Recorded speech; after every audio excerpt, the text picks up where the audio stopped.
नमस्कार, आप सबका स्वागत है प्राइम न्यूज के डिजिटल प्लेटफॉर्म पर और मैं हूं आपके साथ शालू सिंह। तो आज की शुरुआत करते हैं लाइव सेशन की कुछ बड़ी खबरों के साथ। जैसे कि पहले आपको बता दें कि पेटीएम पे बैन लगा था, जिसमें बोला गया था कि 29 फरवरी तक ही होगी, लेकिन अब ये दिन बढ़ा दिया गया है और 15 मार्च तक इसको कर दिया गया है, जिसमें आप अगर आपके वॉलेट में कुछ पैसे हैं, टॉपअप है, तो ये सब आप कर सकते हैं। दूसरी जो बड़ी खबर है वो ये है कि किसानों को लेकर उनकी कल मीटिंग है फिर से, यानी कि संडे को उनकी मीटिंग होगी सरकार के साथ, और फिर देखते हैं क्या मामला सामने आता है। किसान अभी भी प्रदर्शन पर बैठे हुए हैं। और एक और जो बड़ी खबर है जो कल बिहार से सामने आई, जहां पर लालू यादव ने एक बड़ा बयान दिया। उन्होंने कहा कि नीतीश के लिए दरवाजे हमेशा खुले हुए हैं। तो ये एक बहुत जो है इशारा करता है, आप अगर राजनीतिक दृष्टि से देखें तो ये बहुत बड़ा अपने आप में बयान है कि नीतीश कुमार अचानक से ये लालू यादव की पार्टी को छोड़ के चले जाते हैं, और फिर लालू यादव का ये बयान आना कि वो वापस आना चाहे तो हमारे दरवाजे हमेशा के लिए खुले हुए हैं उनके लिए। तो ये आप देख सकते हैं कि जिस तरह से 2024 लोकसभा चुनाव सामने है, फिर बिहार में 2025 में चुनाव है, तो उस हिसाब से ये एक बयान बहुत मायने रखता है अपने आप में, क्योंकि नीतीश कुमार के जो है उनका जो तरीका है कि कभी इस पार्टी में होते कभी उस पार्टी में होते, तो ऐसे में हो सकता है ये बयान लालू यादव ने जानबूझ के दिया हो, क्योंकि वो भी बहुत दिनों से राजनीति में सक्रिय हैं। तो आप खुद ही अंदाजा लगाइए कि इन लोगों के बीच क्या सोच कर उन्होंने ये बयान दिया होगा। और वहीं 2024 को लेकर जो भारतीय जनता पार्टी है उसने अपनी पूरी तरह से कमर कस ली है। एक तरह से आप देखिए तो उनका जो है आज और कल यानी कि 17 और 18 फरवरी को भारत मंडपम में कार्यकारिणी बैठक है, जिसमें आपको बता दें कि 10,000 से ज्यादा प्रतिनिधि भाग लेंगे।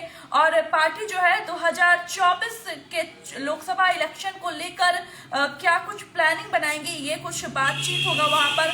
आपको बता दें कि पार्टी के राष्ट्रीय अध्यक्ष जेपी नड्डा, प्रधानमंत्री नरेंद्र मोदी, गृह मंत्री अमित शाह और रक्षा मंत्री राजनाथ सिंह और राष्ट्रीय महासचिव बीएल संतोष सहित और भी वरिष्ठ नेता शामिल होंगे, क्योंकि आप देख सकते हैं कि अब कुछ ही दिन में आचार संहिता लग जाएगा, उसके बाद इस तरह के कोई भी प्रोग्राम नहीं हो पाएंगे। तो उसको देखते हुए भारत मंडपम में इतना बड़ा कार्यकारिणी बैठक हो रहा है, और इस बैठक की तो जो है अध्यक्षता वो जेपी नड्डा करेंगे। और फोकस जो है आगामी लोकसभा चुनावों पर होगा। पार्टी जो है चुनावों के लिए रणनीति तैयार करेंगे, उम्मीदवारों का चयन करने और प्रचार अभियान चलाने पर चर्चा होगी कि किस तरह से हम पार्टी को बढ़ाए, पार्टी का प्रचार करें, पार्टी जो काम की है उसको हम कैसे जन जन तक पहुंचाए। वहीं बैठक पार्टी के जो संगठन है उसके मजबूत बनाने पर भी ध्यान केंद्रित करेगी, किस तरह से हम इस पार्टी को और मजबूत बनाए ताकि हम लोगों के बीच विश्वास मत हासिल कर सके। और इस अभियान में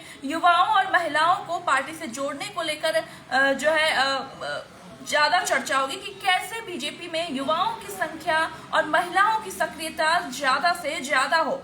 और आपको ये भी बता देते हैं कि किन किन मुद्दों पर चर्चा होगी। तो हम आपको बता देते हैं कि बैठक में सरकार की नीतियों और कार्यक्रमों को जनता तक पहुंचाने पर चर्चा होगी। पार्टी सरकार की क्या उपलब्धियां हैं, उन्होंने क्या क्या काम किया है उसको उजागर करने, और विपक्ष जो आरोप लगाया रहा है, बीजेपी पर जो भी आरोप लगाते आ रहा है उसको जवाब देने पर भी विचार करेगी। और इसके साथ ही विपक्षी दलों के खिलाफ रणनीति तैयार करने पर भी चर्चा होगी, और पार्टी विपक्षी दलों की एकजुटता और उन्हें कमजोर करने के तरीकों पर काम करेगी। क्योंकि आप देख ही सकते हैं कि किस तरह से गठबंधन जो इंडिया गठबंधन है, इंडी गठबंधन वो है, तो उसको कैसे तोड़ा जाए, क्योंकि कहीं ना कहीं बीजेपी ये तोड़ जोड़ की राजनीति बहुत अच्छे तरीके से जानती है। ये आप सब जानते हैं, हम सब जानते हैं कि किस तरह से जो है बीजेपी शाम दाम दंड भेद सब अपना कर अपनी जो है किसी भी तरह से वो चाहती है कि 2024 लोकसभा इलेक्शन जीत ले, क्योंकि जो भी वादे किए हैं बीजेपी ने वो पूरा किए हैं। जैसे देखिए राम मंदिर का है, वो एक बहुत बड़ा चुनावी मुद्दा है 2024 में, वही 370 भी बहुत बड़ा चुनावी मुद्दा है।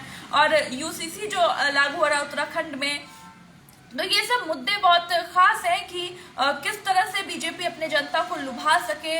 अब देखना ये होगा कि 2024 में जनता किसको स्वीकारती है। ये तो जनता जनार्दन के हाथ में है कि अपने वो देश की कमान किसको देना चाहती है। आपका क्या कहना है? आपको क्या लगता है 2024 में किसका पलड़ा भारी रहेगा? हमें कमेंट करके जरूर बताएं।